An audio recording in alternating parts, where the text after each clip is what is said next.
Are we ready to do this? All the ducks in a row. We're recording, and I even have the audio done. Go me. So, delightful. Yeah. How you doing? How's everybody? We good? We're surviving. We're managing. We're coming through the day. All right.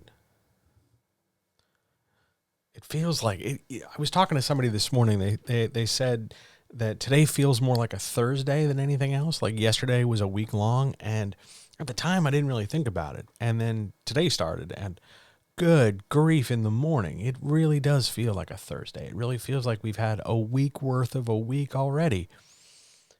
And yeah, crazy. So, musicless once again, but this time I've got audio running, so I don't have to worry about the podcast feed. And we can just start. We can just do things. Like, ladies and gentlemen, guys, gals, non-binary, pals, friends, writers, makers, doers, dreamers, pantsers, plotters, sex workers, anybody who enjoys a good candy bar, people who get really excited when you find a sock that you thought you lost, but really it was just stuck in the back of the dryer. Anybody who's made the disastrous decision to sit on social media late at night. Anybody who understands that sometimes you got to put the phone down and not chase that dopamine for a few minutes. People who like to staple things, people who like sauces on their food, anybody who can appreciate not dry fish, people who are hydrated, just a general sense of anybody who likes office supplies, and most importantly, the comrades. This is the Writers Chat for February the 6th. And through no fault of my own, I continue to be John, the guy who's going to help you write better. Hi. And today what I've got for you is a handful, 13 plus more, possibly, 13 questions from all corners of social media, all about different writing, editing, marketing, and doing things with words. In addition to that, it's the questions from anybody who's in chat. Hi, chat. How are you? Hello, YouTube in the future. If you're watching this later when this goes up on YouTube and you have questions for a future chat, leave them down as comments below. And don't forget to like and subscribe, because that's what makes YouTube, like me. But if you have questions, leave them as comments and I'll get them in a future chat, I promise. And if you're watching this for the first time, hi. If you're a longtime person who's been checking this out, hello. It's good to have you back.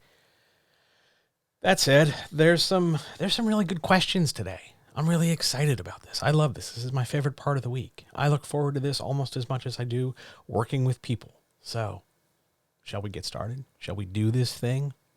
Yeah, let's give it a shot. Let me just grab my handy-dandy list of questions. Question number 1. How do I avoid a mirror scene in my first 30 pages? Do we know what a mirror scene is? We're familiar with the term. A mirror scene is that idea where your character has to stop and look in some kind of reflective surface in order to provide the reader a reason to describe them. I look in the mirror and I see my hair and here's my eye color and this is what my face looks like. And then I move on. And you don't have to do that. That's a choice you can make, and it's okay if that's how you've been introducing your characters, but understand that it's not necessary to do that. One, because you don't ultimately always need to know what your character looks like down to every last inch of face or body. 2, it doesn't all have to happen all at once. 3, it certainly doesn't have to happen under the forced context of, hey, look, a mirror, I will go stare at it. And in general, you don't have to start everything with a fucking introduction. I know that swearing makes, the YouTube and the Twitch occasionally cranky. So, fuck it. The point is, you don't have to do it that way. It doesn't need to be done. You can roll out details of the character over time, or you can just have your character know what they look like and mention it periodically. I ran my hand through my insert color of hair here, and then move on. There's this strange thing that happens when I talk about this, because this should be a really simple thing. This should be a really straightforward thing. Obviously, you don't need to do it all the same way. But some people get really, really cranky about it. Because they think, oh, well, the reader expects this. The reader needs this. The reader doesn't need diddly squat. The reader wants to have a good experience reading this book where they imagine what's happening and they play a movie in their brain. But they don't need the scene to look a certain way or be a certain thing or do a certain thing. That's just not a thing. You don't need to do that. There's no reason for that. It doesn't help anything. So how do you avoid a mirror scene? Aside from the obvious answer of don't write one, the other way around it is take that information that you would have dumped all into one thing, one paragraph, one scene, couple pages, whatever, in one spot, break it into irregularly shaped pieces, because you don't always want it in uniform, sameness. Break it into pieces and then sprinkle those pieces elsewhere in the book when it makes sense to bring them up, and understand that, well, sometimes it's just not going to come up. Sometimes we're just never going to find out what color eyes a character has. Oh, well, we'll deal. And then on we go. It doesn't need to be this sort of like we're waiting for a bus. Oh, it's 1:35. I'm on page 8. I better find out what hair color they have. No, not at all. Not at all. So don't overthink this. It doesn't have to be a thing. It's not a requirement in any genre or in any kind of story construction, no matter what. No matter what. On we go to question 2. Question 2, where I'm probably going to lose some segment of the audience. Why do people care so much about newsletter headlines and sub-headlines? Okay, here's some context. Over on a platform like Substack or Medium or something like that, there are little conversations that happen constantly. I get alerts for one like on an almost hourly basis of people getting together and asking questions about, hi, I'm a new author. I have a thing I'm writing. And what about this for my headline? What about this for my sub-headline? And I've had people critique my old blog and even some of my Substack stuff now, where they're like, what kind of headline is that? What kind of title is that? It's a title I wanted. It's what I wanted to say. Here's the thing. And this is something worth paying attention to. People have this idea that stuff should conform or look a certain way in order to be A, taken seriously, B, kind of fit in with everybody else, and C, do well, whatever, I'm making air quotes, do well, whatever that means. As if you have to produce a thing of a certain kind, like we're making widgets at the widget factory. And if there's one point I really want to get across to anybody listening to this at any time, we are not making widgets at the widget factory, and we are instead making art. Our art includes words and paragraphs and pages and scenes and concepts and discussions and emotional connectivity and emotional intelligence and thinking and feeling and abstraction and philosophy and dirty sex and good sex and clean sheets and pets and dialogue and humor and puns and a whole set of punctuation. Tons of stuff. It's not supposed to look like everybody else. And it shouldn't. And your first thought shouldn't be, gosh, I need this to look a certain way. Because that's going to tie your hands down the road. We don't need it to look like everybody else. We just need to express ourselves. But there's this camp, there's this idea, there's this little cottage industry about, hi, I run a thing and I help people write better. And I don't even mean like me. I mean like I help people make newsletters that are successful. Sure, capitalist bootlicker, what does successful mean? They get people to read and subscribe, and that sounds very nice. But if you think that somebody is subscribing to your stuff based solely or primarily on the headline you give it, that's sort of like somebody's going to buy the book in your book report based on the title. That's not the big thing that makes everybody care. It's the content. It's the stuff beneath the headline. It's the text you wrote. It's the whole thing This notion of like it has to look a certain way is just like it's the text equivalent of you have to eat your vegetables before you can leave the table, and it doesn't matter. No one cares, but people care a lot about this because they want to fit in. They want to be successful. They want to look a certain way. They want to follow the herd.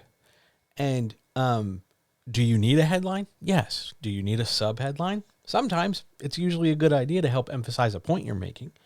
But to try and produce like the most optimized, that's a big word they like to use, optimized or ideal or right headline for a thing is way overthinking an idea. Like way, way overthinking.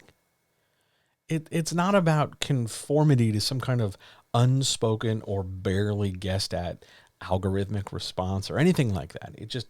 You don't want to waste your time doing it. Just label it something that makes sense and that creates some kind of interest, even if it doesn't directly, completely like, oh, I'm going to talk about X for 10 paragraphs, so here's a headline specifically about X. Like, it's okay if you wander a little off the beaten path. It's really fine. Even if somebody's brand new who's never seen your content before. It's a headline. It's a sentence-ish, maybe two at most. Just write something engaging, independent or separate from topic, and you'll probably be okay. Now, if you're wondering, well, John, they care about headlines and subheadlines because they don't know how to be interesting. Shenanigans. People can be interesting. You can be interesting in a sentence. Right now, while you're listening to this or watching this, say an interesting sentence about any fucking thing. Anything. What did you have for lunch today? What did you have for breakfast? What did you do last night? Was it fun? Did you enjoy it? Why did you like doing that thing you were doing? Can you say that in a sentence? Hey, that's an interesting sentence. Look at that. Doesn't need to be formatted a certain way. Why would we assume that? Let's not assume that. Let's instead just focus on this idea that you can have a headline or a subheadline of whatever you want, of whatever length you want, for whatever purpose you want, if you want to have them at all. Because the goal is to get people to care about what you're saying and connect with them. And headlines and subheadlines are one way to do that, not the only way to do that. They're not even the best way to do that. It all works together in a symphony of things. Headline plus subheadline plus maybe picture, depending on what it is, and opening paragraphs, and then pacing, and then tone, and then voice, and then structure. Like, lots of stuff come together here. It's not all on the headlines or the subheadlines. It's not a thing to sweat as much as people love to sweat it. But of course, if I were making $39 a person, yeah, I would totally sweat it too. But that's a whole separate discussion, probably for a whole separate day. On we go. Question number 3. Why do people think they're done is in air quotes, when they're writing a novel and they reach 65,000 words? Okay. We have to have a talk now about expectation and estimation. A lot of people who have not written at length before or exhibited like the skills or the rigor of writing, 65,000 words to them is it's a big number. It's a big number. And it took them some amount of time, and maybe they struggled with it. Maybe some days they didn't write, maybe other days they did, and some days they wrote very, very little, maybe like 10 words, or that's about it. And other times they wrote like a couple hundred or 1,000 maybe, and it came in stops and starts, and it was frustrating and fun and easy and difficult and annoying and, all these different feelings and all these different things. And getting 65,000 of anything together is really tremendous and worth celebrating. Problem is, 65,000 is the shallowest of shallow ends for long form text. You still got to get to 70. You got to get to 80 ideally to at least start swimming in waters where you can look at traditional publishing sources. And for that, people they look at 80, for instance, and they think about 0 to 80K as opposed to 65K to 80K. And with good reason, because to map a novel out that's going to be 80K, or you're intending to have 80K, means you need to have more substance to it. You got to think through that plot more, have a subplot, develop stuff, slow things down, expand on stuff. You've got to change the way you frame and structure a story because you're going to have more of it. And for a lot of people, that freaks them out because it's hard. It's really hard. So people hit 65 and it's a huge number. Oh my God, I can't believe I got to 65. This is incredible. And it is, and that's fine, and it's a big deal. But most people are also tired by the time they get there. They've done enough. It's a lot. So they also stop their story short because really they weren't planning on getting that far. So going any further just feels like they're starting to stretch the story thin, because way back in the planning stage, they didn't do enough planning. So that's why a story tends to fall out at 65. So there's these things called plateaus where a story idea tends to stall. And the first one's at about 5,000 words. And then 10,000 words is sort of the first major plateau or threshold to see, oh, the story still has, I know the story. I can take it in a direction. So you get 5, then 10, then right around 30. It used to be 25, but I think 30 is a better estimation. 30 is that point where people are like, either the story's going too fast and I don't know how to slow it down and it's just going to be over really quick, or it's taking forever, or they feel it's taking forever when it's really not. And 30 feels like oh my God, 30,000 words. 50 is the next big one because you're halfway to 100,000 for my fantasy writing friends.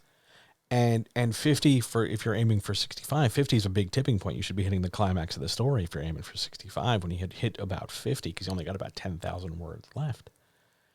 And then the next one's at 65.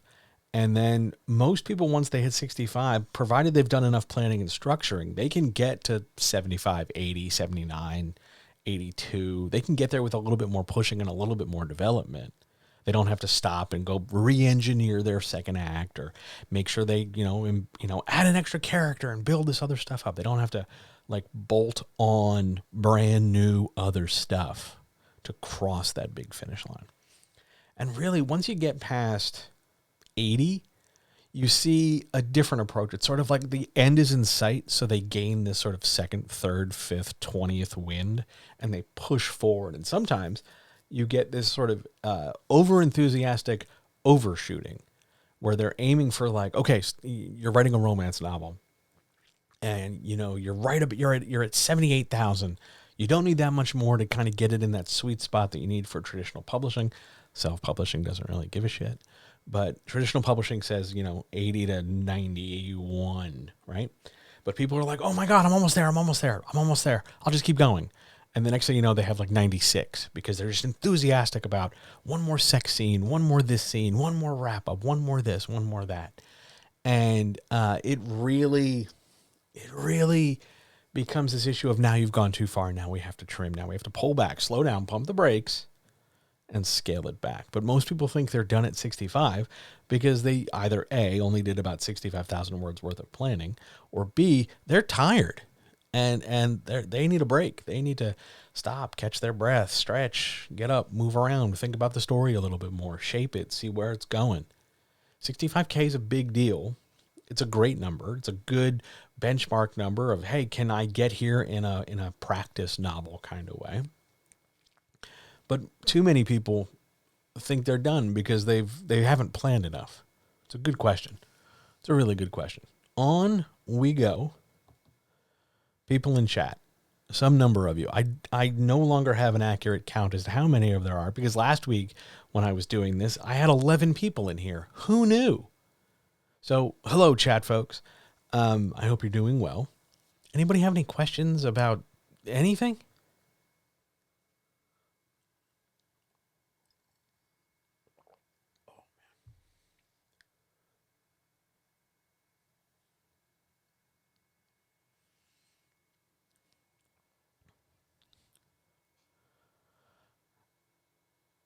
I am doing well today. Okay, hang on. Let me look at this question. What does word count matter in self-publishing aside from the obvious, like, big, giant super manuscript? Word count in self-publishing matters a little, but not in the same way it does for traditional publishing. In traditional publishing, it's very much a budget decision, because a certain number of words can be estimated to a certain number of pages, which is a certain amount of paper and a certain amount of ink. So it produces a book of a certain size, which means it's a certain weight for shipping. So it can be, the costs of all of it can be figured out. There's also a social expectation of like, all the other books in the genre are supposed to be this size, so yours better be too, which is dumb, but we all sort of still agree to it for some pointless fucking reason. In self-publishing, we're not really bound by any of that. You don't have to be. Some people still are, because the example I always give is like, there's that story of the elephant with a rope tied around its ankle, and it can only walk so far, and then all of a sudden one day it gets the rope taken off, but it still only stays at that distance because it just doesn't know to go any further. Self-publishing doesn't have to follow those rules, and it matters a little bit in the same way that, like, I think a better example for this would be audiobooks. There's an idea that an audiobook of a certain size is more complete or unabridged or more detailed or bigger or better. I know I fall prey to this because I look for audiobooks that are at least 8 hours long, because I can listen to one over the course of a work day or on a weekend or whatever, or I can, listen to it at the gym or whatever. And a longer book feels more satisfying. And that's somewhat arbitrary. It's based entirely on just the production process, but there's that sense, that underlying idea of like, oh, well, I don't want to read a thing that's over and done in 2 hours. That seems like a waste for the money I'm spending on this.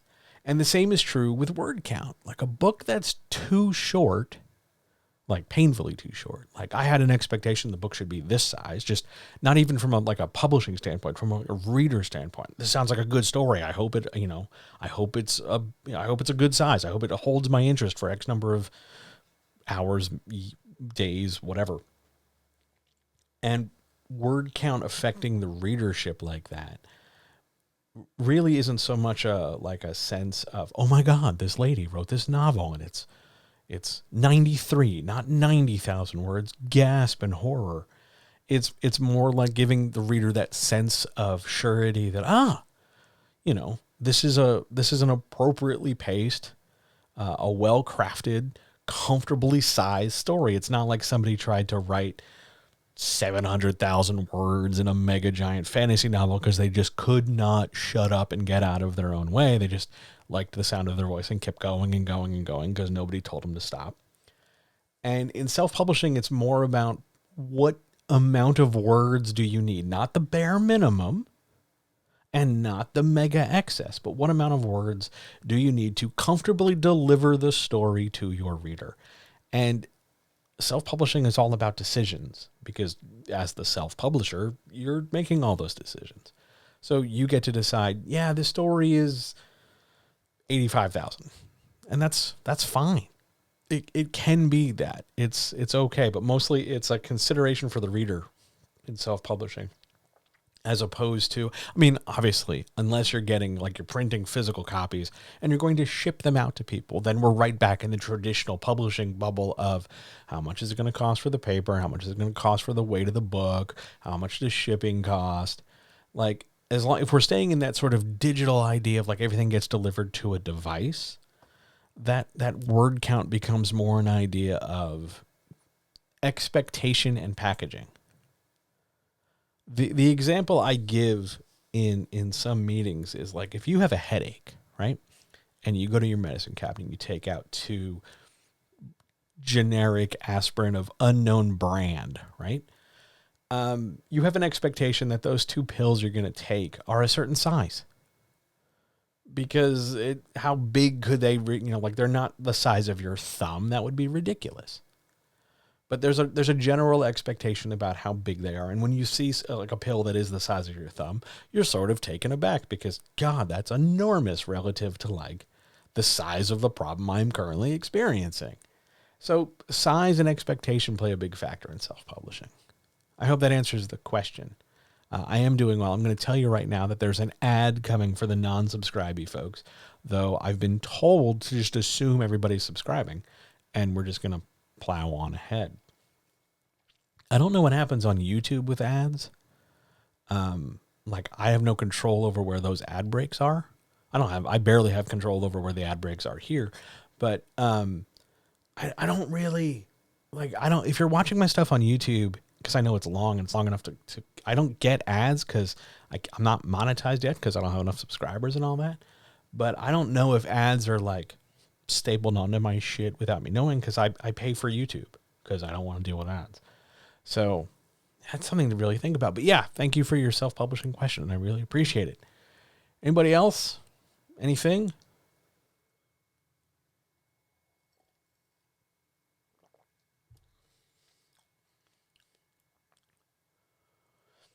Hey, a first-time person. Hello, first-time person. Can all aspects of good writing be learned? Yes. Eventually, yes. I mean, it's not going to be an immediate thing. It's not like, I will learn everything Tuesday. I wish. But yeah, you can learn everything. Sentence, grammar, page structure, scene, tension, pacing, tempo, initiative, the basics of self-copy editing, marketing strategy, pitching, platforming, dialogue, you name it. Yeah, you can eventually learn all the bits. It's the factors that make that tricky are one, somebody's dedication, two, how hard somebody tries. Like, are we half-assing this attempt, or are we whole-assing this attempt, or are we trying way too hard for reasons? And the level of instruction they're getting, because you can pay through the nose for a lot of courses and a lot of classes and stuff that, if we're going by their price tag, holy shit, they should be teaching you like a collegiate level thing. And then you find out that they're really just giving you like the same listicles you could get from Google, maybe with a different coat of paint on it. And you end up not feeling like you learned anything new or that you learned better application. You were just more informed about things. So yeah, the aspects of good writing, and again, good is subjective. There's always going to be some degree of subjectivity because it might be well written, free of error, or like sensible for the context, I guess. But you can learn how to do every part of this. The question is, will you practice it? And how long it will take you to learn it is not really rooted in anything other than your discipline and the quality of the thing being, and like how well it was taught to you. Because if I just throw terms at your face, whatever they might be, and then say, go Google them, most of them you won't Google. Not because you refuse to, but most of them don't Google easily. I just got asked a few minutes before chat started, hey, can you recommend some books on line editing? And yeah, I can, but please note that most of the books for specifically for line editing, are either you got to get them secondhand, or they're old and dated, like they're from the early 2000s, because that's sort of the wheelhouse I draw from. And most of the time, the current perspective and view on things is not, it's not the same as it used to be. So it becomes harder to teach some of these things. But yes, to answer that question, kind of bring it all the way back around in full circle, all the aspects of writing, all the aspects of writing well, publishing well, being a writer with a career, I do think they can be learned, because I do think they can be taught, though not always effectively in either regard. Like you can have a mediocre teacher and you can still be okay. And you can in fact exceed them because you will understand what they're trying to say better than their ability to say it. Or you might have a fantastic teacher who's really clear and really doing a thing and really making sense. But you might struggle, not you specifically, person asking the question, but general you might struggle with learning it because it's just not clicking for you. But yeah, I think all aspects of good writing can be learned. I really do.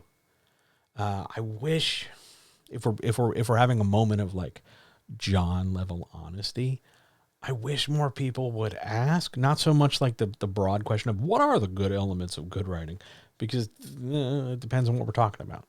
But I wish more people would pursue not so much the abstraction of it, but I wish more people would pursue, like, how do I get better with what I have? Here's where I'm at.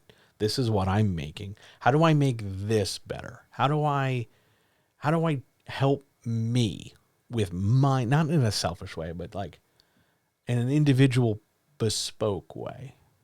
That's what I wish more people would pursue, because I think that's a far more interesting space.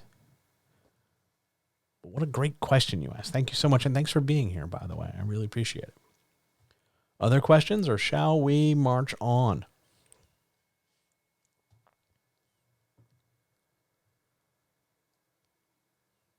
Let's go. Question 4. Is there anything wrong with being a hobby writer? That's a writer who just writes because they like it and they could not, take or leave publishing. They're not really thinking about publishing. They're just writing because they like writing. And just so we're clear, there is nothing, there are 0 things wrong with just being somebody who writes and who isn't concerned with publishing. There's nothing wrong with that. You could just write because you like writing. Go ahead. Have a good time. I think so often we get into these, like, they're not even fights. They're like strange complaint offs or expectation offs where you're supposed to like monetize what you like, hustle culture and grind, like you have to make money at a thing because that's the only way you can adjudicate whether or not you're good at it. And I just think that's more harm than good. I just think that's so damaging, because you can like stuff and not monetize it. You should like stuff and not monetize it, frankly. You should like what you like and do what you do. And if you want to monetize it because you want to pursue it and see where it goes, great. You should have all the tools possible to succeed. And some stuff you can just do because you like doing it, and you would never want to change your relationship with that thing you like entirely because you want to ultimately monetize it, because bringing that factor in, making it a job, because non-hobby publishable writing is a full-time job, and not enough people like get their head around that. But yeah, I think that there's nothing wrong with being a hobby writer. If that's what you want to do, awesome. Kick ass at it. That doesn't mean you can't learn craft. It doesn't mean you can't ask questions. It doesn't mean you can't get better. All that really means is you're not going to publish. That's fine. You don't have to publish. Just learn to write the best you can because it brings you joy. It's fine. On we go. Question 5. Can a hobby writer ever become a serious writer? I don't like the word serious in this question, but that was the question that was asked of me, because there's this expectation, or this idea, I guess it's not an expectation. There's this idea that if you're a hobby writer, if you're not going to publish, you must not be serious. I don't know why that's like not a thing. Seriousness has to speak to discipline. Like, I'm going to sit down and do this, and here's a goal, and I'm going to try and accomplish it, and I'm taking it seriously. I'm not half-assing, and I'm not being, I'm not looking to bail out on it every 10 seconds. I'm committing to do this. It's important to me. That's serious. That has nothing to do with, like, here's the education I have received, and here are the courses I signed up for, and here are the blah, blah, blah, blah, blah. None of that. It just has to do with your focus and your work ethic and your discipline. And all those things are just as true whether you're going to publish or not. But if we're going to unplug the word serious and swap in the word publishable, yeah, there are some great hobby writers who could be published with minimal changes. There are some great publishable writers who could continue and just have a career as a non-monetized career. They could just go be hobby writers and be very happy. But this nonsense idea that somehow you're not serious if you're just doing a thing you enjoy because you enjoy it is so harmful and so ridiculous. Yeah, hobby writers can be serious too. I'm really serious about cooking. I enjoy it. I find it meditative. I appreciate the technique. I like doing it. It interests me. I know a lot of people who work in kitchens, who have owned restaurants, who are private chefs. You know, I like that culture. I like that community of people. I am just me. I am a hobby cook. I cook to feed myself. Period. I'm not worried about making a living on a line or anything. I just do it because I like doing it. I'm serious about it. Seriousness and monetization are not the same thing, and they shouldn't be made that way. So yeah, a hobby writer can be serious. On we go to question 6. Do tags on Amazon books really matter all that much? Here's some context. Thursday coming in 2 days, I'm talking about how to sell your book, how to market it, how to get it off the ground, what to do basically after you're done writing it. And Amazon tags comes up. Now, here are some facts you need to know. 1, nobody anywhere knows the full scope and structure of the Amazon algorithm. And anybody who says otherwise is lying to you, because nobody knows the Amazon algorithm. I would argue that Amazon doesn't entirely know the Amazon algorithm. But one of the things we do know is a thing called interior searching versus exterior searching. Exterior searching is where we're coming from one website or coming somewhere else and we're just searching cold. That's where you go into the Amazon thing and you type in the box like, I need laundry detergent. Or you just go to your search engine of choice. I need, give me 5 recommendations for a good lawnmower. Those are exterior searches. You're coming from one website or one thing and going to a website. Interior searches are the searches that happen within that website. So that could be you're on a blog and you're going through the blog archives, or you're on Amazon and you scroll down a page and you look and see that carousel of like people who bought whatever the hell you just bought also buy these 5 fucking things. Those are interior searches because they keep you on the platform. They keep you on the website. They keep you using and staying within the bubble of wherever you're at. Those tags like romance, contemporary romance, small town romance, military sci-fi, space military sci-fi, and all those other tags, they matter for interior searching. If you took those tags elsewhere, you might be able to spin them into vague tags, not even tags, vague phrases to help identify part of your marketing strategy, but they're not universal. They're just not. No matter how bad we want them to be, they're just not. So they matter for Amazon to help us sort and organize and prioritize and rank, because Amazon's all about rank. Everything's a dick measuring contest. Where your book falls among all the other books. But at the end of the day, Amazon is one vendor. It's the big vendor. It sucked up all the oxygen out of everybody else.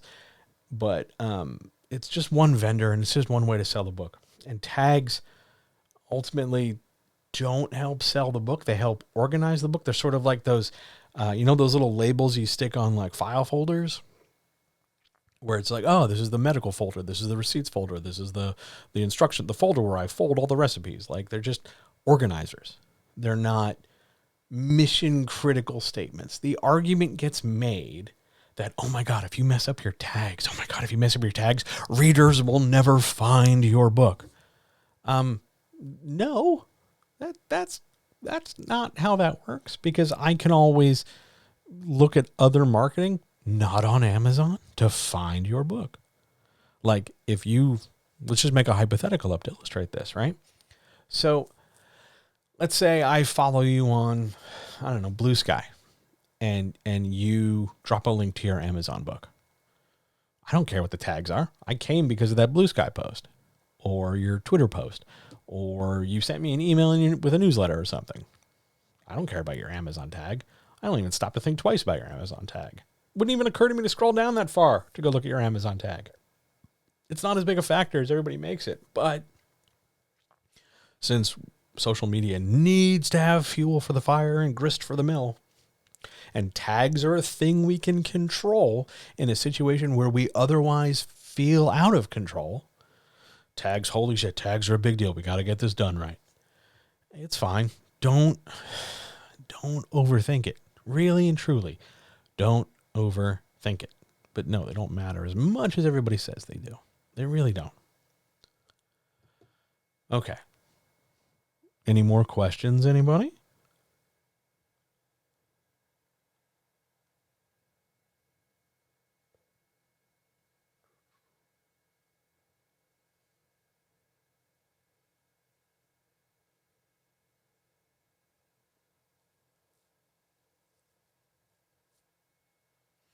Shall we keep going?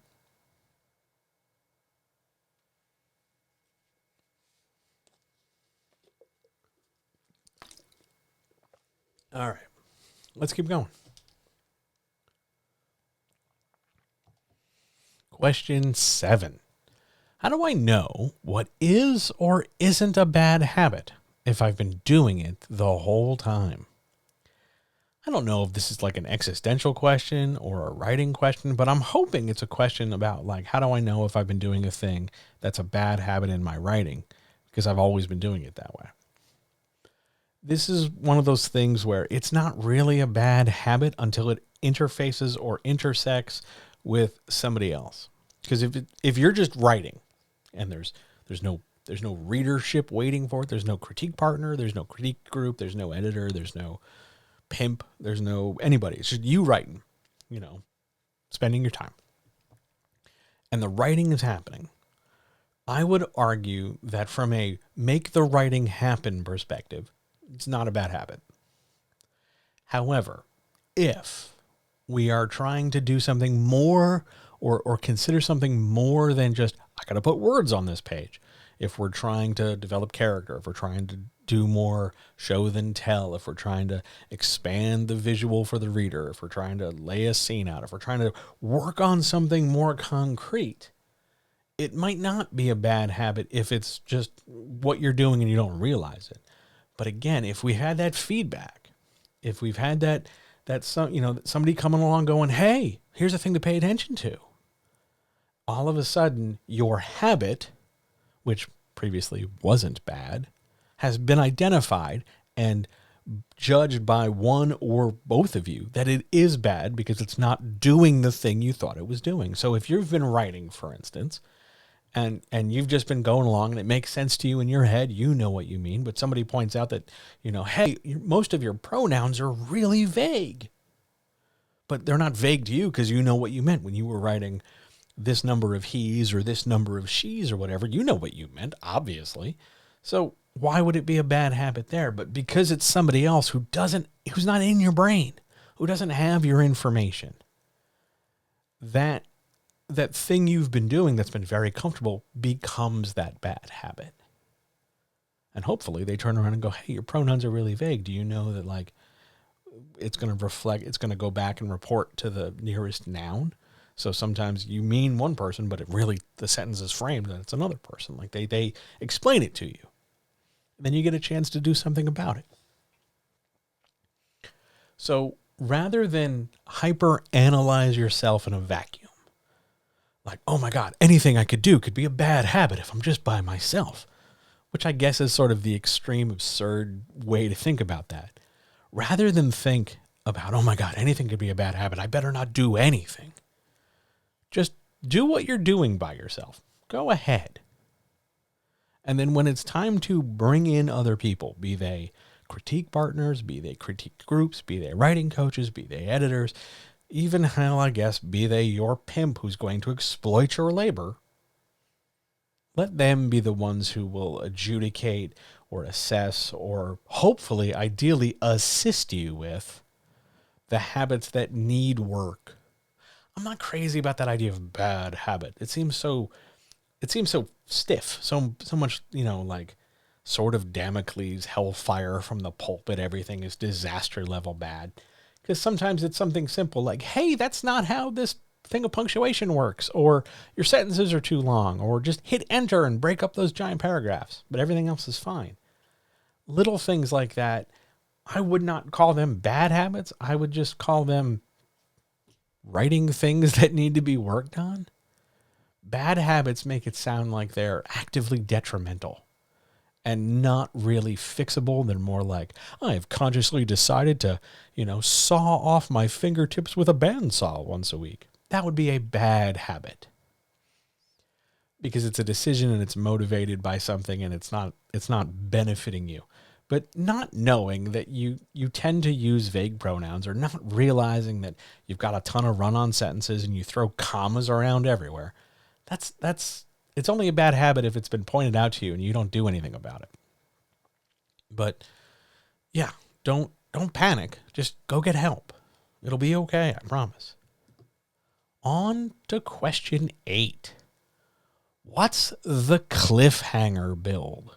Cliffhanger build is in quotes. Okay, so we have to talk sort of like broad picture. The cliffhanger build is the idea that there is a certain way to structure either every chapter or certain chapters or certain moments of the story or whole stories if they're very short. Like there's a certain way to frame some amount of writing so that it always ends with a cliffhanger. And if we know this thing, paragraph, chapter, scene, short story, whatever, if we know this is supposed to end with a cliffhanger, we have to have that cliffhanger set up in advance. Now, sometimes, honestly, this is as simple as having a sentence. Like, we're going to literally have the story end with, the character hanging off a cliff, right? Hanging by their fingertips. Sometimes it's as simple as establishing that they're on a cliff and that they could, oh no, gasp in horror, hang from the end of it. Other times, your cliffhanger is something more, elaborate. Like there's a shot that goes off in the dark, and who could have been the killer? And we need to lay the groundwork, or we want to lay the groundwork for that more methodically and slower. But again, sometimes it comes down to just a sentence here, and a couple paragraphs later, a sentence there, and then maybe a sentence over there, and at the bottom of that next page. A cliffhanger build is about creating a template, roughly, or a blueprint might be a better way to say it. A blueprint of progressively increasing tension or progressively making it aware that it will become possible to do what the unknown cliffhanger ending will be. I set it up because it has 1, 2, it has some number. There's no exact number, but there's, I've got 4 things to tell you so that I can establish that we're going to hang by our fingertips at the bottom of the next chapter. Here are the 4 things, 1, 2, 3, 4. I've spaced them out accordingly to build tension. It's just a way of setting up that, oh no, what could happen, dun, dun, dun feeling without, all of a sudden dropping in on the reader like, where the hell did this come from? It comes out of left field.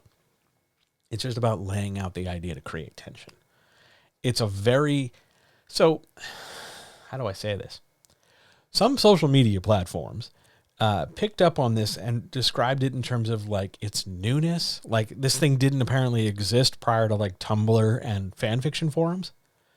But the cliffhanger build has existed at least since film and radio serials a century ago.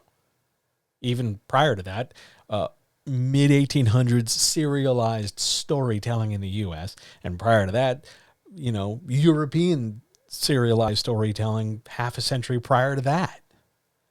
Because a cliffhanger was designed to make us care so that we would go buy the next issue of the periodical or the magazine or the booklet or whatever to keep us hooked, to keep us reading. That's how comic books work. That's how episodic television works. That's how radio drama works. That's how podcasts sometimes work.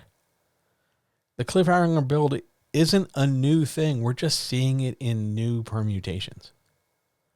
But it's just a setup to make the ending have maximum impact whenever that ending comes around.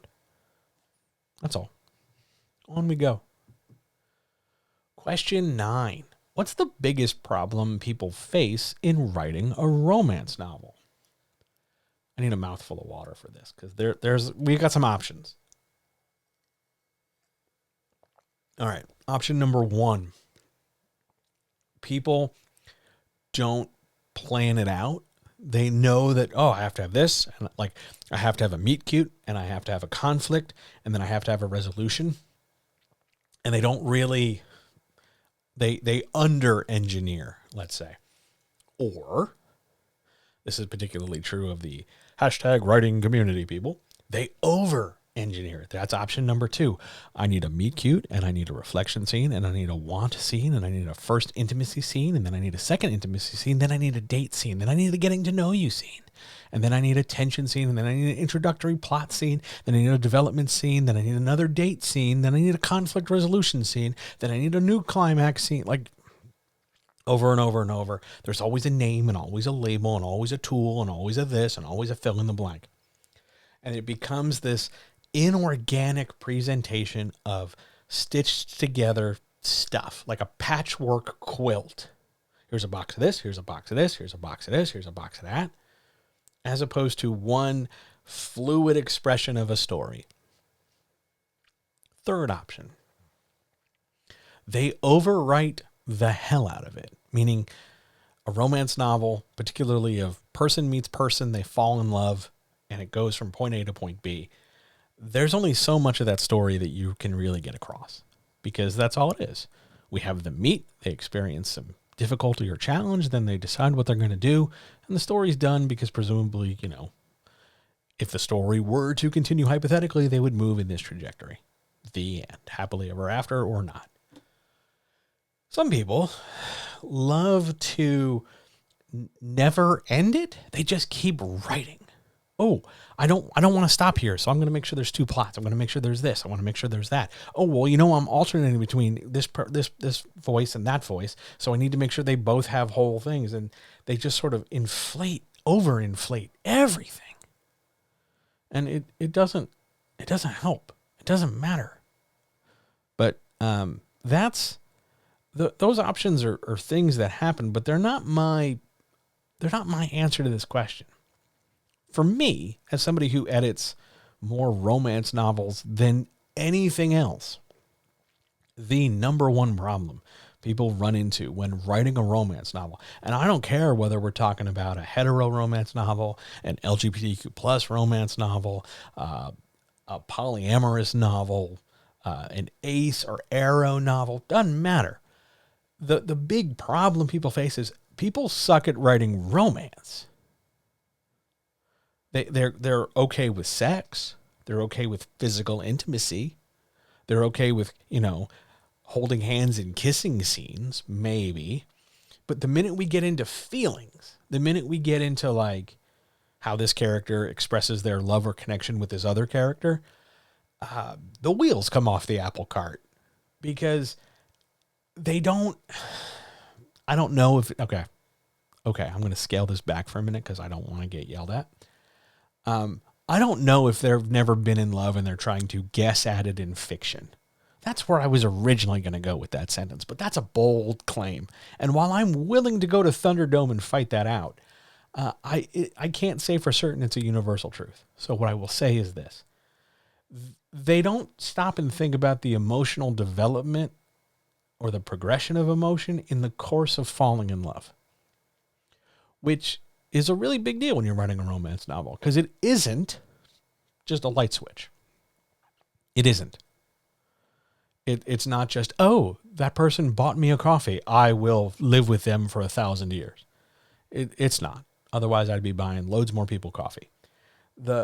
It's a progression. It's a combination of efforts iterated upon and developed over time in lots of different ways to build a composite idea in order to suggest that feelings have been birthed and developed organically as a response to perception. Somebody somewhere is going to say, hey, John, can you say that again slower? And I can't, but what I can do is say it differently and clearer. Character A falls in love with character B when character A sees B doing things or expressing themselves in a way that makes character A react in ways that make character A feel closer to character B, and vice versa. So here's me and here's you. I'm, you and I are hanging out. We're just doing whatevs. And you talk about, I'm really frustrated because after chat, I have to do all this laundry. Well, if I get up and I start, just doing some of your laundry for you, or, while we're just hanging out, I start washing some dishes because they're just sitting there because I know it'll make your life easier. That might give you a moment to go, wow, that's really thoughtful. Or if you mention like, oh, John, tomorrow's my birthday. And it's a throwaway thing. It's not even, maybe it's something more subtle than that. Maybe it's just, man, I hope nobody forgets my birthday this week.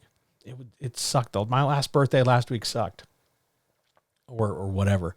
And then all of a sudden I come around and go, hey, happy birthday. Here's the thing. It's some action I've taken in response to something you did, and your view of my action, whatever it is, has made you or encouraged you to feel differently than that moment you felt before I did the action or before you viewed it or judged it. Misunderstanding that, I think, is the big reason a lot of romance novels aren't very good, because they don't develop those relationships. They think it takes too long. They think it's boring. It's not as much fun as when the pants come off. It's not as descriptive. You just can't call it hot and move on. You can't have everybody just throw their head back and laugh, ha, ha, ha, ha. And then, oh my God, I love you. Because it's boring. It takes time to develop a relationship between two made-up people when you control every aspect of each person. So you have to sit there and pick and choose. Okay, I'm going to have the character this, and the response is this, and the worldview is that. A does this to B, so A feels this. B does this to A, so B feels that. And then as a response, what are the reactions? Would you like a food metaphor? Here's a food metaphor. I heat up my pan. I put the meat in the pan. It cooks. When the Maillard reaction has sufficiently happened, I'm able to flip the meat over because the proteins and the fat and everything on one side has cooked to make sure this thing is no longer sticking to my pan. It's a reaction to the introduction of heat. And I flip it, and then it moves on, and the reaction continues. And my response to, oh God, it's burning, or oh no, it still needs more time, is my reaction to its reaction to the heat. And it becomes this domino effect of all these different things stacked up together. People don't think that through when they're shaping and framing a romance.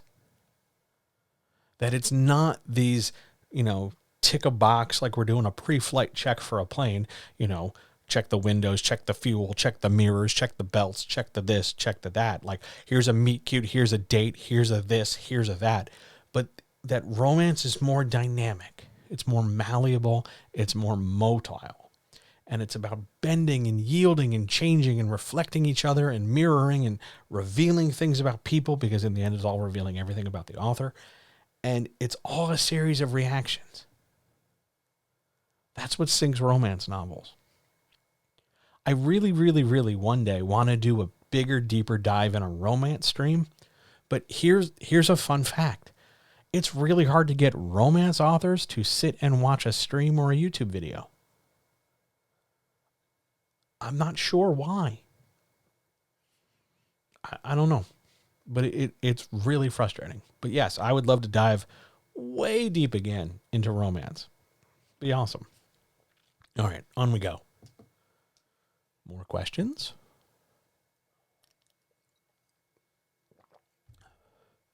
How does romance differ from erotica? I'm thinking about those authors you mentioned who seem to prefer the non-romance parts of writing a romance. Would they be happier if they wrote erotica? Maybe they would be happier. So romance differs from erotica in that erotica focuses on the more explicit physical intimacy, the more graphic depictions of sex, the more active engagement with sexual tension and sexual relief.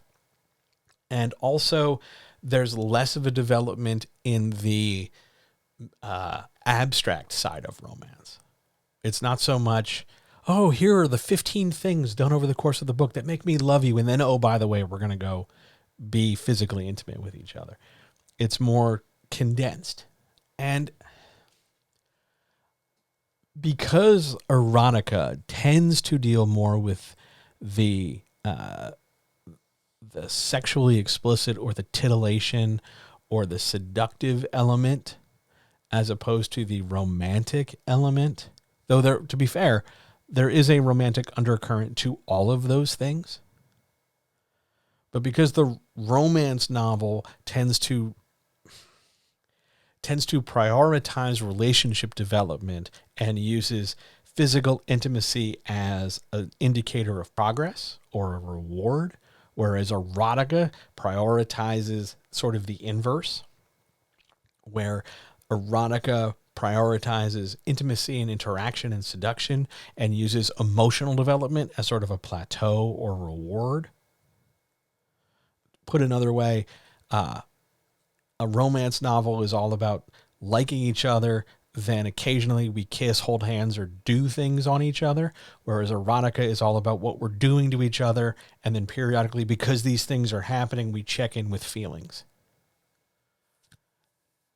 I do think a lot of romance authors should lean more into erotica. There's a lot of social stigma there. There's that strange not wanting to admit that they like bodies, or that they like their body, or that they enjoy pleasure and feeling good, that they don't want to be seen as, pearl clutching and oh my God, they mentioned the boobs or something. Like, we have bodies. Some of us like our bodies more than others. Some of us don't like our bodies. Some of us feel our bodies should be different in some way, shape, or form. But bodies are a universal thing among mankind, humankind. And dealing with bodies and dealing with the pleasure of bodies is something many people, not everyone, but many people are interested in. Erotica explores that space. I think some romance authors would be happier if they wrote erotica, if they could just get over that sort of weird Victorian sense of propriety. I really think that's what holds a lot of romance authors back. They would write fuck books if they could, but they just don't want somebody like in their book, in their PTA, to be like, oh my God, they wrote a story where they did a thing with their mouth. How dare they? It's not that, it's fine. Like, who gives a shit? Yes, they did a thing. They didn't even do the thing. They made up a character who did a made-up thing with a made-up person. But they had that thought. Who gives a shit? But yeah, I do think some romance authors would be happier if they dabbled more in erotica. I do think some erotica, I can think of one erotica writer in particular, not a client, but one erotica writer in particular who I think would be excellent writing romance. Absolutely stellar. But just not what they're interested in. That's okay. I will continue to, wear them down over time because I think they'd be really, really good at it. But they're really happy writing erotica. Good for them. Other questions?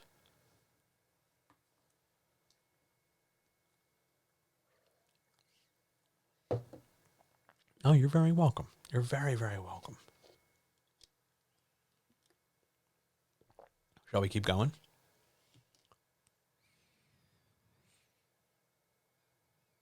Yeah, let's keep going. Question 10. Super interesting to me how other writers... No, it's not question 10. I'm reading a comment. Super interesting to me how other writers view and approach things like this. It is really interesting. I wish more writers would spend time and space talking about that. I don't think it's that they haven't thought about it. I'm sure they've stopped and thought about it. I just don't think they've decided that those thoughts are worth sharing. Like, who's going to care? Loads of people will care. You just have to say so. But I love these discussions. I love this thinking about it. I love this sort of like, hey, why do you write the thing you write? And why do you write it the way you write it? That's really interesting to me because it reveals something about them, whether they mean it to or not. And it's not like I've discovered a secret. Aha, I know something you don't. It's more like I've learned something and I can connect more with you. That really excites me. That's really interesting.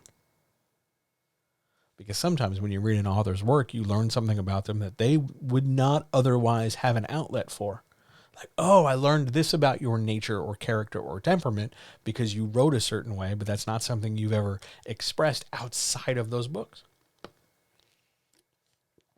It's really cool. I like it a lot.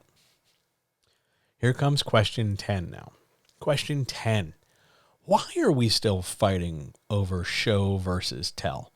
Because social media exists. That's just the true answer. Show versus tell is a dumb fight. It's a dumb fight for children. It's a playground fight. It's meaningless because the terms are so abstract and so often so poorly defined and devoid of context that they become these arbitrary battle lines. And instead, they're not battle lines. They're just two different tools for relaying information to a reader who, without them, doesn't know what to think in their brain.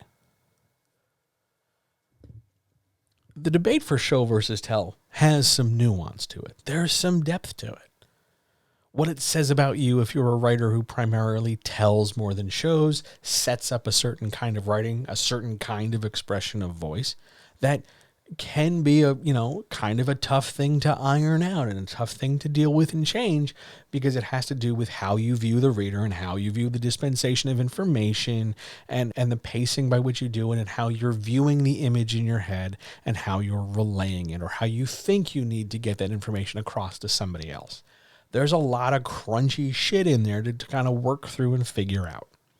And we boil it all down to show versus tell because to cover it with any nuance is difficult, and social media hates nuance the way I hate peas and mayonnaise. So yeah, let's just make a label and scream it at things. And showing is, for some people, too slow, too tedious, too broad, too vague, too insert thing here. And we fight about it, trying to say that one side's better than the other. No. Sometimes we're going to show, sometimes we're going to tell, and I hate to tell you this, sometimes we're going to do both in the same sentence because it's the best way of putting the image in the reader's head in a way that not only gives them a picture and informs them, but also provides them with some kind of emotional context or possibility of reaction.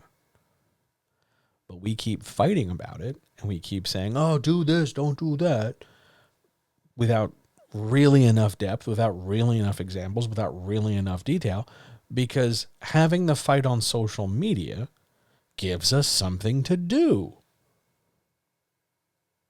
No, it doesn't give us something good to do. It doesn't help, make the world a better, happier, shinier place. It doesn't help feed starving children, protect those being oppressed by genocide. It doesn't unmarginalize marginalized communities. It's just a stupid fucking argument between people who are not seeing bigger, broader pictures.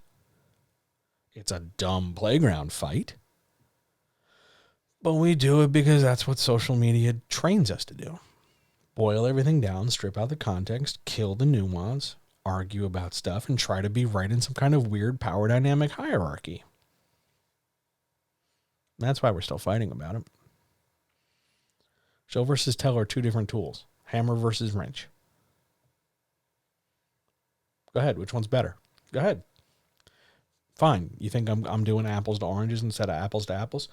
Slotted screwdriver versus Phillips head screwdriver. Which one's better? Go ahead. I'll wait. It's not about better. It's not even about which is the best tool to always use in certain situations, because all those situations are not universal. It's about what do you use here in this moment? What was your thinking behind saying it like this? Not in a shaming way, not like what were you thinking? But more like, why did you do that? Explain it to me. I'm curious. Walk me through your thought process. Why is this the way you went? You could have gone that way. You could have gone this other way. We could build another way. Why that one? That's the more interesting discussion point. That's the more interesting topic. That's the better direction to go here. How deeply did you dive into yourself to get that idea across? Or did you just slap the keys until the words came out? Again, social media kills nuance, and I'm talking waist deep nuance at minimum. But yeah, we only fight about it because social media bribes us to. On we go. Question 11. Why are so many self-publishing authors talking about how self-publishing feels like defeat? Okay, do you want the kind answer or the answer I gave the minute I saw this question for the first time? I'm going to give you both just because. The answer, the snap answer, when the question came in, and I'm like, oh, that's a great question for chat. Here's my answer, is this. Because they're primed to condition that only one kind of publishing, traditional publishing, is right and good, and that if they have to do something other than that, they must have failed, because they have a very narrow-minded, bootlicking view not only of publishing, but capitalism as a whole. That's the snap answer. Notice how many boxes it ticks in the John typical answer for publishing. Here's a more detailed, caring answer. Because they put blinders on and they decided that there was only one way that it would be good enough for them to validate themselves to the degree they wanted. And when that didn't happen, they were forced, I'm making air quotes, forced to do it this other way because they had so narrowly defined the parameter for success and built such a pedestal way up super high. And of course, they made it so high and so small and so difficult to accomplish that they were more likely, no matter how well they did, unlikely to get that one in a bajillion success that they held out for. They made it hard on themselves. So anything else that isn't that one exact thing way up on that pedestal must therefore be defeat. It's an all or nothing way of thinking. Because they put blinders on. Because they bought in unquestioningly to this idea of there's a right way to do things and a wrong way to do things, and it's a binary. And anything else is weird and uncomfortable, so let's not deal with it. Let's try to make it that binary as much as possible. They don't have to do that. It doesn't have to be that way. But I watched all week on Twitter, people like, well, I guess I have to self-publish now. I got rejected again for the 79th time. It really feels like I failed. Yeah, I guess maybe you did if that's the only way you're going to see yourself as good enough. You still get to tell your story. Yes, you have to do a different amount of work now, but you still get to tell your story. Nobody is saying stop and give up. You are interpreting the situation that way. Oh, I didn't hit the target 500 meters looking over my shoulder with a mirror in a hurricane. I didn't make the gatekeepers happy. I must therefore suck. What an uncomfortable and unpleasant way to view life. I'm sorry, that just sucks. I hate that you have to go through that feeling. Because I spent way too many years trying to make other people happy before I made myself happy. So I know what that space feels like. I still do it. It sucks. But self-publishing isn't a defeat unless we accept that there's a limited number of ways and opportunities for victory. I'm making air quotes. And there's not.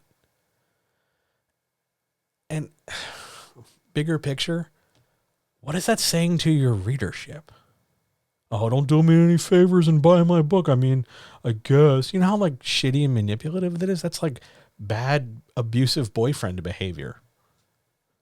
Oh, don't do me any favors. Let me just martyr myself over here while you, I guess, maybe buy my book if you want. Golly gee, here's the link to buy my book.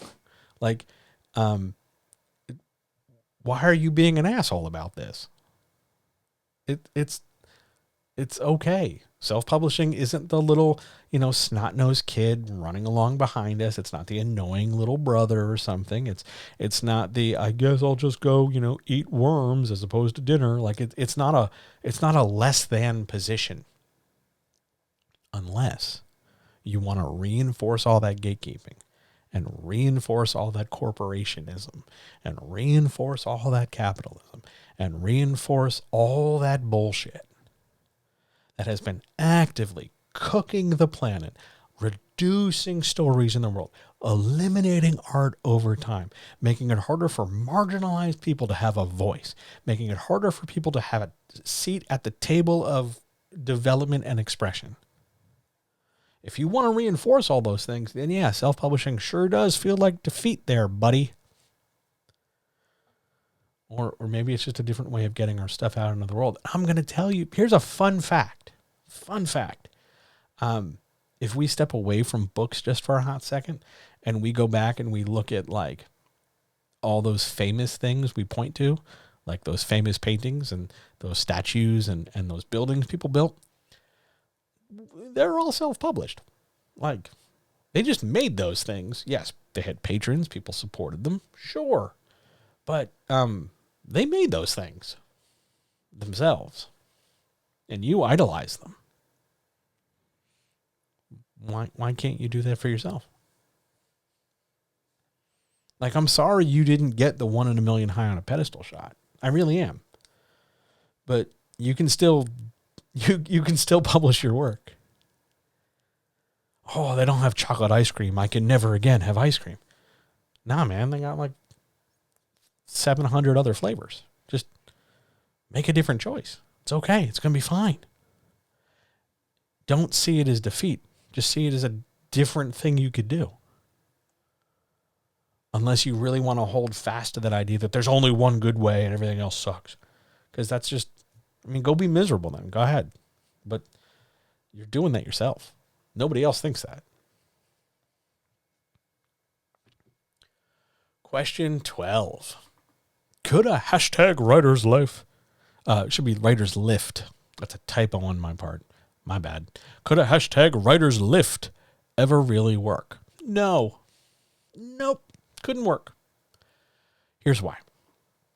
So the hashtag writer's lift is the idea that you're supposed to promote. Like, look at these other writers. They're doing stuff. The majority of people who interact with that hashtag are also writers. And it's not reaching a growing audience. Because it's one thing if it's just writers talking to writers. There's a closed number of humans. There's a certain finite number of humans using social media on any given moment, using that hashtag in particular. So you're not reaching everybody on the other end of this Venn diagram, the big pool of people who could buy the book. You're reaching some people, sure, absolutely, that's great. But it's not really going to do what you think it's going to do. It's going to feel like it does because, hey, I'm spreading the word about writers. This is great.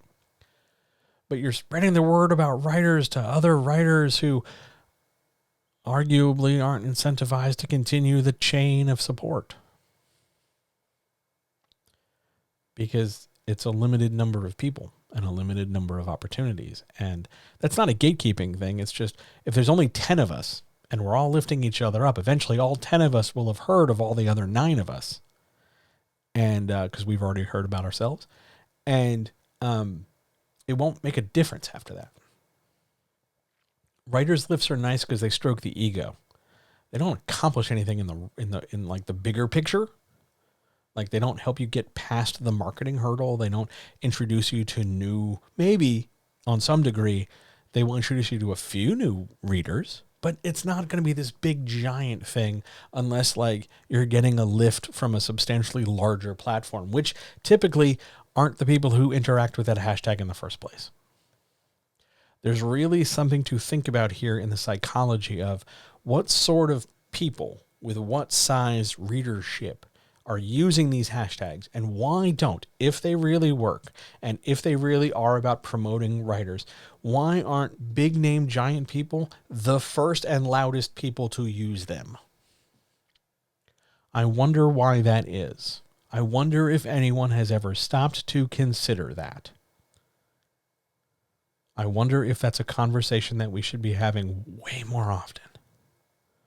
Because again, the other part of this is it keeps us on social media. It keeps us away from doing other things that could help us, like writing more, like coming up with a challenge to the status quo marketing strategy. It keeps us from improving ourselves. It keeps us from doing anything other than staying on the platform, scrolling on our phones, getting the immediate dopamine hit, and then feeling dissatisfied later.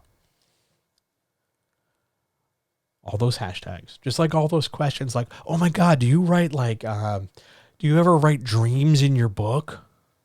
All that vapid, vacuous, pointless stuff just keeps us here and gives us the impression that we're passing time, the impression that we're doing something writerly, when the reality is that the stuff that really makes a difference for us is not as glamorous and not as fun. No, I don't think a hashtag writer's lift will ever work. And lastly, we wrap up with question 13. Give me 3 ideas to focus on so I can get my book done and published in 2024.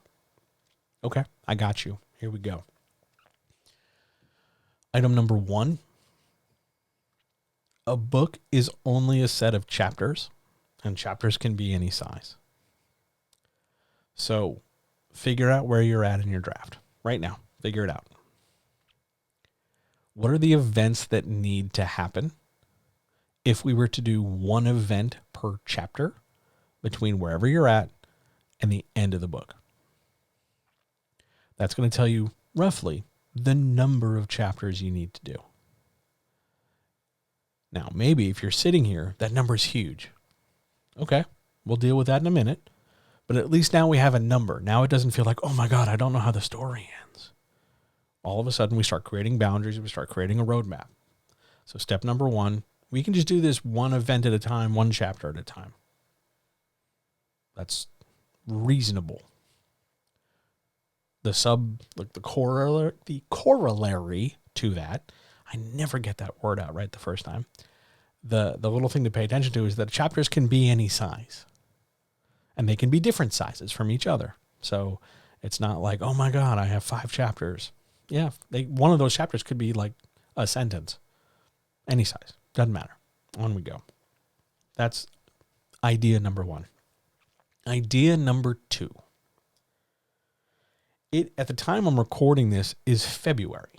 It is in fact the 6th of February. We have plenty of days and weeks between now and the end of the year.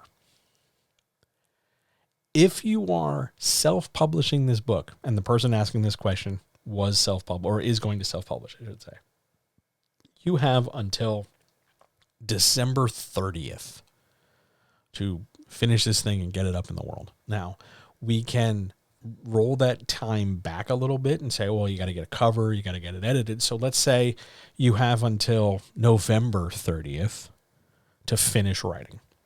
It's February 6th. There's plenty of time.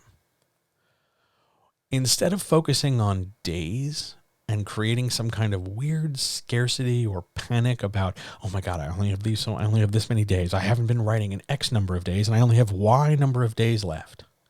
Rather than focus on like these very small numbers that become very, very urgent or panicked, what I want you to focus on is what you've done. And ask yourself one question without judging it. Here's item number 2. What did I do today to help my book get closer to finished?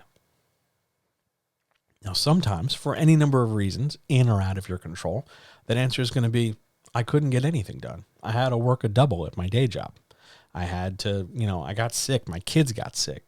There was no internet access. The power went out. I had to go buy a washing machine or a million other reasons, right?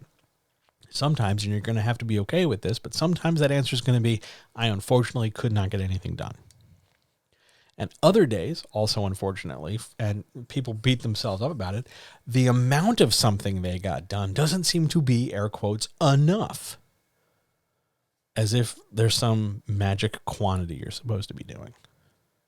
Any progress is good progress. Now, yes, you gave yourself a goal. I want to be done and published in 2024. And we used that previous example of I need this book written and done by November 30th so I can get a cover and get it edited and get it out.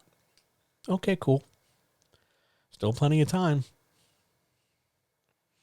And the longer you wait, the more you're going to have to do in a shorter window of time. And some people, despite all their complaints, live for that urgency. They feel motivated by it. And that's fine. I don't think for me that's a healthy way to proceed, but some people do, and that's okay. The point here, though, is you have time. And ask yourself, what can I do every day to make progress on this thing? Because it's not always going to be the same thing. Sometimes it's going to be I have to write. Other days it's going to be I need to figure out my pitch. Other days it's going to be how do I write, author acknowledgments or something. There's a different thing sometimes, but there's always something to do until there isn't. And the third thing, this one gets a little tricky, but I saved it for last for a reason. Everything you need to do is a decision you can make. So those decisions about what scenes go in what chapters, the decision about what scenes there are or aren't, the decisions about what the characters do, the decisions about what the reader sees in their head when they read this sentence. Those are decisions you can make. And too often, writers get bogged down in, oh my God, did I could say that differently. I could do that right. I could change this. I could say it's something else. Sure, we could change a thing 1 billion times, but we don't have to. You can. Totally can. But you don't have to. One of the greatest assets, one of the greatest tools you can develop, and some people take forever to develop this and other people get it right away, and that's fine.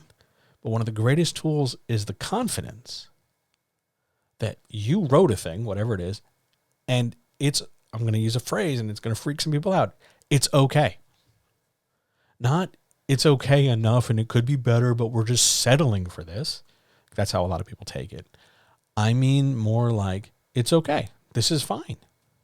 You are confident in it. And a lot of people really struggle to develop that confidence. You don't have to be perfect. You don't have to try and write a thing that you think will make other people happy. You don't have to sit down and try to write a thing to prove to other people that you are good enough. You don't. You just don't. I know sometimes it just feels that way, but you don't have to. All you need to do is write a thing that you're satisfied with. And if the issue still comes up, the bigger question is, why do I not let myself be satisfied? Which is more of a therapy thing than a writing coach thing, frankly. But it's still something to spend time with and sit with. All these steps, all these words, all these chapters, I don't care how many there are. All these scenes, all these ideas, they're decisions you can make. You have complete control over this. One of the big complaints I hear about writing from loads of different writers is that they feel like it's out of their control. It feels like they're at the whim of some trope or some bullshit or some shit they read on the internet. And no, it's just not. I promise, it's just not. You have absolute control over this. You get to decide everything. And it's not like you need to make 55 decisions all at once. You make one decision at a time. That sentence. Then the next one. Then the next one. Then the next one. Then the next one. And it's okay. Depending on where you're at in your writing journey, it might not be possible for you to get the book done and published in 2024. Maybe. It's a thing that could happen, but if you were, let's say, just starting today, it's going to take some amount of work and effort to be done and published in 2024. And a lot of things in your control need to happen, and a few things out of your control need to happen. But if you are not starting from, nothing right this second, this is a doable thing. It just requires some discipline and some effort, both of which are things toggleable, doable, manageable by making decisions. One decision at a time. Get it down, go to the next. Get it down, go to the next. Get it down, go to the next. Over and over and over until you're done. And it's not like it needs to be perfect until we go to the next one. Just get it down, confident, move to the next. We can always go back and fix it later. Just get it down. I know for some people that's really difficult to accept because it feels like it's a poor reflection on them, or that it's messy, or that it's hard. But that's part of what you have to do. You could spend all your time and care focusing, hyper-focusing, and constantly going over all that ground again and again and again, writing and rewriting and rewriting and rewriting. You totally could. And it will slow you down, and you'll get frustrated, and you'll be more likely to get angry and give up. But that's a thing you did of your own control. It didn't need to be perfect. Nobody needed it to be perfect. Other people can't appreciate that perfect the way you think they can. They want something that puts a movie in their brain. And whether that movie is, top of the line, Kubrickianly, developed, or whether that movie is just like a movie of the week soap opera, they won't necessarily have the deep appreciation for it right away. Your job's just to put a movie there. And sometimes it's going to be a thing where we masterfully control the camera and move everything around, and we use all the cool technology. And other times we're just on our phone filming some dumb shit, metaphorically. These are decisions you can make. And while they're important, it's not like the fate of the free fucking world hangs on them. So sometimes just make a decision about the goddamn couch in the room and move on. But these are things under your control. Focus on those three things, and you will make progress this year with your book. I promise. Now, we're about to get out of here. Any questions from anybody about anything? Else, we will go to the outro and get out of here, because I've been talking 92 minutes. Which is crazy, because it sure didn't feel it. There were ad breaks in there. It was wild. Oh, you want to go to the outro? Shall we get out of here? Yeah, let's do it. I want to thank each and every single one of you for watching, for checking this out. Thanks for the two of you who sent me messages before. Hey, don't forget to press the audio button, because the audio button is audioing. And thanks. Just thanks for being here. Thanks for checking this out. Thanks for letting me talk about writing and goals and setting and social media and romance and all that different stuff. Thank you. I hope it helped you. I hope this made a difference. I hope it does. I truly do. If you are looking for more from me, I will be right back here in your eyes and in your ears Thursday, 2 days from now, at 7 p.m. Eastern, talking about what to do with your book once you're done writing it. That's a combination of just the next steps in production, but also mostly marketing and sales. So definitely something to check out if that's what you're looking for help with or feeling particularly stymied by. Beyond that, you can head over wherever you get podcasts and go check out John Helps You Write Better. Just search for it wherever you get podcasts. And if you want help with what you're writing, whatever that might be, head over to johnhelpsyouwritebetter.com, and I would be super happy to help you. Just go book an appointment, and it's free. And I'll be happy to help anytime. So thanks for being here. All power to all people. I will talk to you very, very soon. I will see some of you guys in the very, very near future for more. See ya.